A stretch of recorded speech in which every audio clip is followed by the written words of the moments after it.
మగ్దలేన మరియ యేసయ్య సమాధి దగ్గరికి వెళ్ళి వెతుకుతుంది. యేసు ప్రభు ఆమెకి మారు రూపుగా కనబడ్డాడు. కనపడి ఆయన 2 ప్రశ్నలు వేశాడు. అమ్మా, ఎందుకు ఏడ్చుచున్నావు అనే ప్రశ్న ఒకటి వేశాడు. ఈరోజు సమాజంలో చాలామంది రకరకాల కారణాలను బట్టి ఏడుస్తున్నారు. కొంతమంది వారి ఆర్థిక సమస్యలను బట్టి ఏడుస్తున్నారు.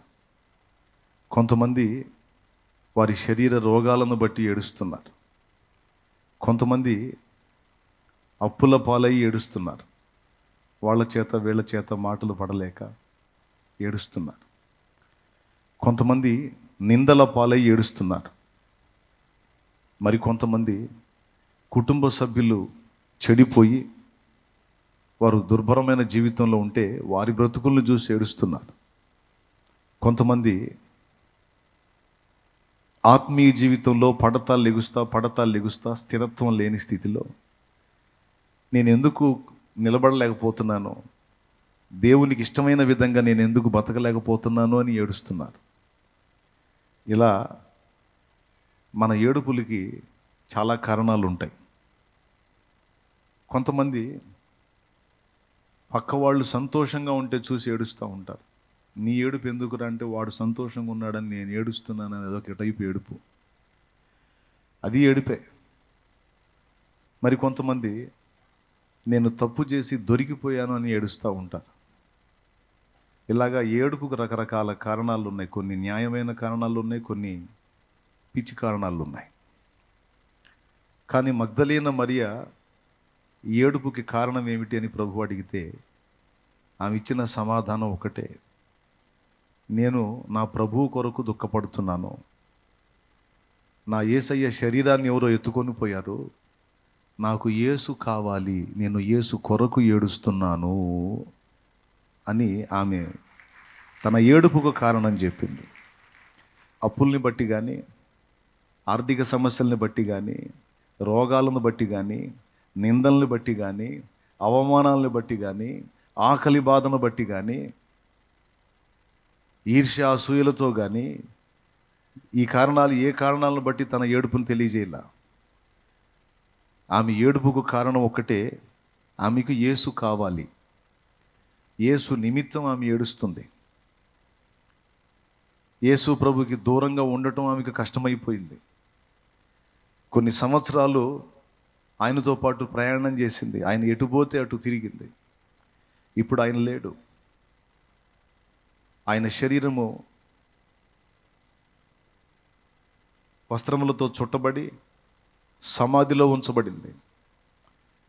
పోనీలే శరీరం అన్నా ఉంది అని సంతోషపడితే ఇప్పుడు వచ్చి చూస్తే ఆ సమాధి తెరవబడి ఆ శరీరం కూడా లేదు.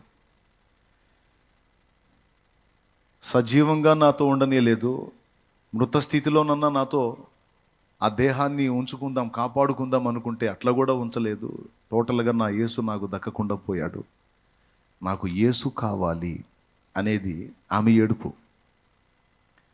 ఎందుకు అంతసేటు యేసుని ప్రేమించింది? ఏ కారణాన్ని బట్టి ప్రేమించింది? నాకు తెలిసి ఆమె 7 దయ్యముల చేత పీడించబడింది. 7 అనేది బైబిల్ గ్రంథంలో సంపూర్ణతకు గుర్తు. స్తోత్రం చెప్పండి.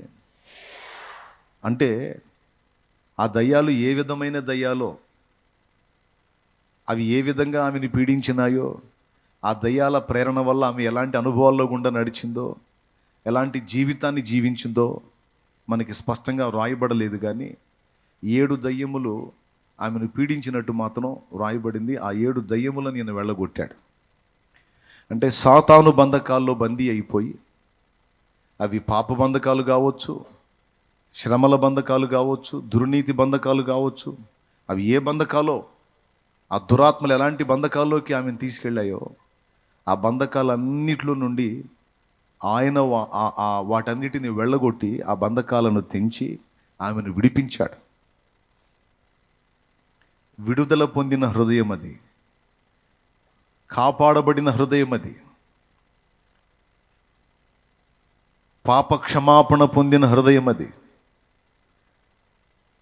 దేవుని ప్రేమను చూరగొన్న హృదయం అది. ఆటోమేటిక్గా దేవుణ్ణి ప్రేమించడం మొదలుపెట్టింది, ప్రభుని ప్రేమించడం మొదలుపెట్టింది, ప్రభుతో జీవితాన్ని మొదలుపెట్టేసింది. ప్రభుతో నడుస్తూ ఉంటే ఆమెకి ఇక వేరే లోకం ఏది పట్టలేదు. ఆయనే ఒక ప్రపంచం అయిపోయాడు. ఈరోజు ఆయన సన్నిధి దూరమైనందుకు, ఆయన సాహచర్యాన్ని కోల్పోయినందుకు, భూమి మీద ఉన్న అన్ని బాధల కంటే అది పెద్ద బాధ అయి ఆమె దుఃఖపడుతుంది. ఏమమ్మా నీకు ఇంకా వేరే సమస్యలు లేవా, వేరే ఇబ్బందులు ఏం లేవా అంటే, ఎన్ని ఇబ్బందులు ఉన్నా అన్నిటికీ సమాధానం చెప్పగలిగేవాడు నా యేసయ్య. ఆయన ఒక్కడు నాకు తోడై ఉంటే, ఆయన ఒక్కడు నాతో ఉంటే రోగ భయము లేదు, మరణ భయము లేదు, ఆర్థిక భయము లేదు, శత్రు భయము లేదు, నిందలు అవమానాల భయము లేదు, పాప భయము లేదు, ప్రభు నాతో ఉంటే అని ఆమె ఏడుపుని ప్రభు నిమిత్తము ఏడుస్తున్నట్టు ఆమె వ్యక్తపరిచింది. ఒకటి విడుదల పొందింది, రెండవది సదా ఆయనతోనే ఉండగోరుతుంది. మరి ఈరోజు మీరు ఏ కారణం చేత కన్నీరు గారుస్తున్నారో మిమ్మల్ని మీరే పరిశీలించుకోండి. సమస్యల కోసమా, ఇబ్బందులను బట్టే? వీటన్నిటినీ పరిష్కరించి నిరంతరం నీకు తోడై ఉండి నిత్యత్వంలో నువ్వు చేరు పర్యంతం నిన్ను నడిపించే యేసు కోసమా నీ ఏడుపు? ఎందు నిమిత్తం నీ ఏడుపు? ఎందు నిమిత్తం నీ కన్నీళ్ళు? నేనైతే కొన్ని సంవత్సరాల క్రితం నేను ఎందుకు ఏడుస్తున్నానో, నేను ఎవరిని వెతుకుతున్నానో ఒక పాట పాడుకున్నాను నేను. ఆయన 2 అడిగాడు మరియని, మగ్దలీన మరియని, నీవెందుకు ఏడ్చుచున్నావు, ఎవరిని వెతుకుచున్నావు? నేను ప్రభువు కోసం ఏడుస్తున్నాను, ప్రభువునే వెతుకుతున్నాను. ఇంకా ఈ లోకంలో చాలా ఉన్నాయి కదా, అవేం పట్టవా నీకు? నాకు అవేం పట్టవు, నాకు ఆయన ఉంటే చాలు. నా ప్రభువుతో నేనుంటే ఆయన సహవాసం ఈ అధమలోక సుఖాలన్నీ అధిగమించేటట్టు నన్ను చేస్తుంది. ఈ అధమలోక సుఖాలు ఏవి కూడా నా యేసయ్య సహవాసంలో ఉన్న ఆనందాన్ని నాకు ఇవ్వలేవు. యేసయ్య ఉంటే మనశ్శాంతి, యేసయ్య ఉంటే గుండె ధైర్యం, యేసయ్య ఉంటే ఆనందం, యేసయ్య ఉంటే సంతోషం. నా ప్రభు సన్నిధి నాతో ఉంటే, ఆయన నాతో ఉంటే అగ్నిగుండం కూడా ఆహ్లాదంగా మారిపోతుంది. ఆయన సన్నిధి నాతో ఉంటే సింహాల నోళ్ళు కూడా మూతపడతాయి. సింహాల మధ్యలో నేనున్నా కూడా అది నాకు రమ్యమైన ప్రార్థనా స్థలంగా మారిపోతుంది ఆయన నాతో ఉంటే. అలాంటి సన్నిధి నాకు కావాలి, ఆయన కావాలి, ఆయన సహవాసం కావాలి. కొన్ని సంవత్సరాల క్రితం దాదాపు 8,000 మంది సంఘం, 6 నుంచి 8,000 మంది పైచిలుకు సంఘం ఏర్పడినప్పుడు వెలిచూపులకి చాలామందికి నేను చాలా పరిచర్య చేస్తూ చాలా ఆనందంగా, సంతోషంగా, ఉల్లాసంగా, ఉత్సాహంగా కనపడుతున్నప్పటికీ నా ఆత్మీయ దారిద్ర్యాన్ని నేను గుర్తెరిగి దేవుని పాదాల దగ్గరికి వెళ్ళి నేను ఆయన సన్నిధిని వెతికి, యేసు నీ కోసం వెతికే నా ప్రాణం అని పాడుకున్నాను. మీ అందరికీ తెలుసు ఆ పాట. అంటే నా ఏడుపు కారణం, నా దుఃఖానికి కారణం నేను ఆయనతోనే చెప్పుకున్నాను. ఈ పరిచర్య ఏమీ లేనప్పుడు, ఈ బాధ్యతలు, ఈ బంధాలు ఇవన్నీ ఏమి లేనప్పుడు, నేను ఒక సాధారణమైన స్థితిలో, ఒక సామాన్యుడిగా ఎవరికి పట్టని స్థితిలో నేను ఉన్నప్పుడు నీకు నాకు మధ్య సాహచర్యం చాలా బాగుండింది. అప్పుడు ఇక వేరే ప్రపంచం లేదు. నా కష్టం ఏదో నేను చేసుకొని నా కుటుంబాన్ని ఏదో పోషించుకుంటూ మిగిలిన సమయం అంతా నీతోనే గడుపుకున్నాను. ఎటుపోయినా నీ ధ్యాసే, నీ లోకమే. ఇప్పుడు పరిచర్య, సేవ, బాధ్యత, విశ్వాసులు, పరిచారకులు, సేవకులు, సంఘాలు అని రకరకాలన్నీ మధ్యలో వచ్చేసాయి. అవన్నీ నీకు చెందినవే, నీ పరిచర్య, నీ పిల్లలే. కానీ ఇవన్నీ విస్తరించడం మొదలుపెట్టిన తర్వాత నేను నీతో ఎక్కువ సమీపంగా ఉండలేకపోతున్నాను. నీ సాహచర్యాన్ని నాడు అనుభవించినట్టు నేడు అనుభవించలేకపోతున్నాను. ఇది ఇలానే కంటిన్యూ అయితే చివరికి నేను చేతి కూడా వచ్చే స్థితిలో లేను దేవా అని నేను దేవునికి తెలియజేసుకున్నాను. వేకువ కోసం కావలివాడు ఆశతో వేచినట్లు, కలత నిండిన నా హృదయం నీకై చూచుచున్నది. వేకువ కోసం కావలివాడు ఆశతో చూచినట్లు, కలత నిండిన నా హృదయం నీకై చూచుచున్నది. నిరాశ ఊబి దిగిరాంది, నీపై ఆశ నన్ను నిలిపింది. నిరాశ ఊబి దిగిరాంది, నీపై ఆశ నన్ను నిలిపింది. నీవే చేరకుంటే నన్ను చేరదీయకుంటే, నీవే చేరకుంటే నన్ను చేరదీయకుంటే, కన్నీళ్లలో నేనుంటాను, కలలా ముగిసిపోతాను. కడువేదనతో ఉంటాను, కలలా ముగిసిపోతాను. యేసు నీ కోసం వెదికే నా ప్రాణం, నా తండ్రి నీ కోసం ఈ నా ఆరాటం. కాలాలు మారిపోతున్నా, నీకు చేరువ కాలేకున్నా, నా సమీపానను నిలుచున్నా, నిన్ను చేరలేకపోతున్నా. కాలాలు మారిపోతున్నా, నీకు చేరువ కాలేకున్నా, నా సమీపానను నిలుచున్నా, నిన్ను చేరలేకపోతున్నా. యేసు నీ కోసం వెదికే నా ప్రాణం, నా తండ్రి నీ కోసం ఈ నా ఆరాటం. Praise the lord. మనం బాధపడితే, దుఃఖపడితే, కన్నీరు విడిస్తే, వెతికితే, నిజంగా మనం యేసయ్యను ప్రేమించిన హృదయం గలవారమైతే, నిజంగా భక్తిపరులమైతే, మన కన్నుల నుండి కన్నీళ్లు ఆయన నిమిత్తం, ఆయన సాహచర్యం నిమిత్తమే రావాలి. మనం ఒకవేళ మోకాళ్ళుని ప్రార్థనలో వెతికితే, మిగిలిన వాటన్నిటిని కాదు, ఆయనను ఆశించి ఆయననే వెతకాలి. ఇప్పుడు కొన్ని సమస్యలు వచ్చినాయి, పరిష్కారం కోసం ప్రార్థన చేశాం, అవి తీసేస్తాడు, అంతటితోనే మనం వెళ్ళిపోతామా? మళ్ళీ మనకి లైఫ్ ఉంది. ఆ ఉన్న జీవితంలో మళ్ళీ వస్తాయి, మళ్ళా ప్రార్థన చేస్తాం, తీసేస్తాడు. ఇంకొంతకాలం గడిచిన తర్వాత, జరిగిన తర్వాత మళ్ళీ వస్తాయి. మనం ఉన్నంత వరకు ఈ భూమి మీద పోరాటము తప్పదు. అవన్నీ వస్తూ ఉంటాయి, మనం మొర్ర పెడతాం, ఆయన తీసేస్తూ ఉంటాడు, మళ్ళీ ఫ్రీ అవుతాం. మళ్ళీ కొంత నడిచిన తర్వాత వస్తూ ఉంటాయి, ఆయన తీసేస్తాడు. అదంతా నడిచే ప్రాసెస్ జరుగుతూ ఉంటుంది. అది కానీ అవి ఎన్నిసార్లు వచ్చినా ఆయన మనకు తోడై ఉంటే, అవి 100 సార్లు వచ్చినా సరే అడ్రస్ లేకుండా పోతాయి. మనకు ఆయన తోడై ఉంటే, మనం ఆయనలో ఉంటే, ఆయన మనతో ఉంటే, జీవితాంతం వచ్చినా సరే భయము లేదు. ఇప్పుడు చెప్పండి, ప్రజెంట్ ఆ సమస్యలు పోవటం కీలకమా, లేకపోతే యేసు మనకు సమీపంగా రావటం, మనతో ఉండటం కీలకమా? ఏది కీలకం మీరు చెప్పండి? ఏది కీలకం? ఏది ప్రాముఖ్యం? నిరంతరం యేసయ్య ఆయన రెక్కలతో మనల్ని కప్పటం మనకు ప్రాముఖ్యం. ఆయన రెక్కల కింద మన ఆశ్రయం పొందటం మనకు ప్రాముఖ్యం. అందుకే నిన్న సమస్యల కోసం అడిగాం, అయిపోయింది, అప్పచెప్పేశాం ఆ విషయాల్ని.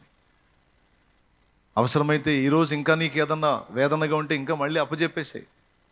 కానీ వాటిని కోసం కాదు, ఆయన కోసం ఆశించు, ఆయన కోసం ఆశించు. నీటి వాగుల కొరకు దుప్పి ఆశించునట్లు, నీ కొరకే నా ప్రాణము దప్పిగొనుచున్నది. నీ కొరకే నా ప్రాణము దప్పిగొనుచున్నది. నా ప్రాణమా, నా సమస్తమా, ప్రభుని స్తుతించుమా. నా యేసు చేసిన మేలను నీవు మరువకుమా.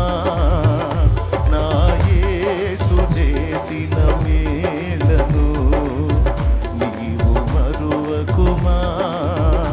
నా ప్రాణమా, నా సమస్తమా. Praise the lord. తమ్ముడు, నువ్వు ఈరోజే వచ్చావో, లేకపోతే నిన్న వచ్చావో, నువ్వు ఇప్పటికి ఎన్నిసార్లు వచ్చావో, లేకపోతే ఎక్కడో ఉండి లైవ్లో ఎంత కనెక్ట్ అయ్యావో నాకైతే తెలియదు. ఒక్క మాట చెప్తాను, నేను భక్తి చేస్తే డెప్త్లోకి వెళ్ళాలి, పైన ఉండకూడదు. ఆయనతో లోతైన సహవాసాన్ని ఏర్పరచుకోవాలి. స్త్రీలకి చెప్తున్నాను, పురుషులకి చెప్తున్నాను. ఆయనతో నడక మొదలు పెడితే డెప్త్లోకి వెళ్ళిపోవాలి. కొంతమందిని చూసి మనం అంటాం, ఆడు బాగా డీప్ అయ్యాడు రా, ఆడు బాగా డెప్త్లోకి వెళ్ళాడు రీ, ఆడు మనం చెప్పినా వినడు. వద్దురా అమ్మాయి వదిలేయరా అంటే ఆడు వినడు. అప్పుడు ఆయన చూసి మనం అనే డైలాగ్ ఏంది, ఆడు బాగా డీప్ అయిపోయాడు, డెప్త్లోకి వెళ్ళిపోయాడు, ఇక రాడు. అమ్మాయి ఆడిని వదిలే, అమ్మాయి ఆడు మంచోడు కాదు, ఆడు తాగుపోతాడు, ఆడు జోదగాడని తెలిసింది అంటే మీకేం తెలుసు అతను గొప్పతనం, నాకు తెలుసు ఉంటుంది. ఇక వీళ్ళు ఏమంటారు తెలుసా, వినదా అమ్మాయి, ఇక డెప్త్లోకి వెళ్ళిపోయింది, రేపు సావు ముడితే కానీ అర్థం కాదు, బాగా డీప్ అయిపోయింది, ఇంకెక్కడ ఉంటుంది అని కొంతమందిని చూసి మనం అనుకుంటాం. మనం వాళ్ళతోనో వీళ్ళతోనో కాదు డీప్ అవ్వాల్సింది, డెప్త్లోకి వెళ్ళాల్సింది. మనం ఆయనతో డీప్ అవ్వాలి, ఆయనతో డెప్త్లోకి వెళ్ళాలి. మనం ఆయనతో లోతైన అనుబంధాన్ని మనం సరిగ్గా వేసుకోగలిగితే, పెనవేసుకోగలిగితే, నేను చెప్తున్నాను, నీ ఒక్కడి సమస్యలు పరిష్కారం అవటం కాదు, నువ్వు ఒక్కరితేవే బాగుపడటం కాదు, నువ్వు నీ జీవితకాలం అంతట్లో అనేక మందికి దీవెనకరంగా మారిపోతావు, ఆశీర్వాదంగా ఉంటావు. తెలుసా మీకు? నువ్వే ఇతరులకు ఒక ఆశీర్వాదం అవుతావు. డబ్బు ఒక ఆశీర్వాదం, భూమిలో ఒక ఆశీర్వాదం, పిల్లలో ఒక ఆశీర్వాదం. అవునా? మనం ఆశించిన ఆశీర్వాదాలు ఇలాంటివి. ఈ ఆశీర్వాదాలు మనుషులు ఫలానా విషయంలో ఆశీర్వదించాడు, ఫలానా విషయంలో ఆశీర్వదించాడు, ఫలానా నాకు ఆశీర్వాదంగా లభించినని చెప్పుకుంటారు కదా. ఈ ఆశీర్వాదాలు అన్నిటికంటే శ్రేష్టంగా నువ్వు ఇతరులకు ఆశీర్వాదం అయిపోతావు. ఆ అక్కే మాకు ఆశీర్వాదం, ఆ అన్నే మాకు ఆశీర్వాదం అన్న స్థాయికి దేవుడు నేను తీసుకెళ్తాడు. వెళ్ళిపోతాను ఆటోమేటిక్. నేను ప్రభువులోనికి వచ్చినప్పుడు ఇలాంటి లోతైన అనుబంధాన్నే కలిగి ఉండాలని ఆరాటపడ్డా.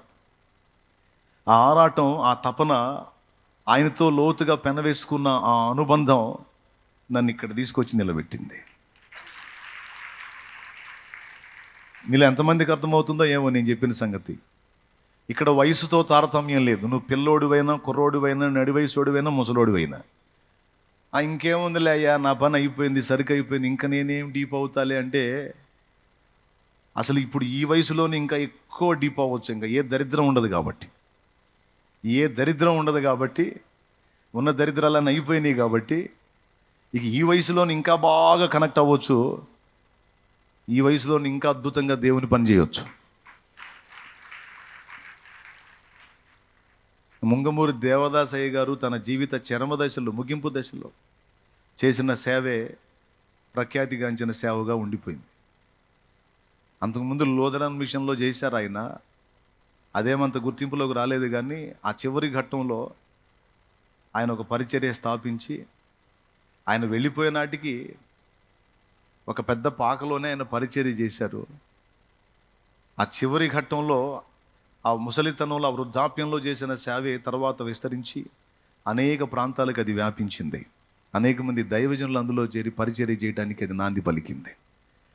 ముసలాళ్ళకి చెప్తున్నాను నేను, నా పని అయిపోయింది, నా సరికి అయిపోయింది, నా శక్తి అయిపోయింది, ఇంకా నేనేం పనికి వస్తాను, ఇంకా నేనే వాడబడతానంటే, నీకు శక్తి అయిపోయినా నీ దేవుడికి శక్తి అయిపోయిద్దా? అయితే నువ్వు ముసలమ్మ అవుతావు, అయితే నువ్వు ముసలయ్య అవుతావు, కానీ ఆయన ఎప్పుడు ముసలోడు కాడు.